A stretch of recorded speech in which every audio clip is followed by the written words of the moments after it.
Елка – главное украшение дома на период новогодних и рождественских праздников. Искусственная или натуральная – выбор за вами. Самое главное, чтобы елка была безопасной, сделанной из негорючих материалов, с металлическим каркасом и прочным основанием. И устанавливать ее надо, выполняя все требования безопасности. При установке должно быть прочно устойчивое основание, а ветки елки должны располагаться не менее 1 метра от потолка и стен. Не оставляйте гирлянды включенными без присмотра, а также не оставляйте детей без присмотра возле елки.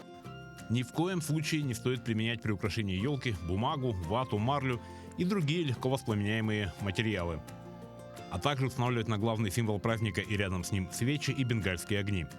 А для иллюминации используют только гирлянды, купленные в магазинах при наличии сертификатов соответствия. Мы работаем с проверенными поставщиками. На все товары есть сертификаты соответствия. И на гирлянды, и на елочные игрушки. На весь ассортимент есть сертификаты соответствия.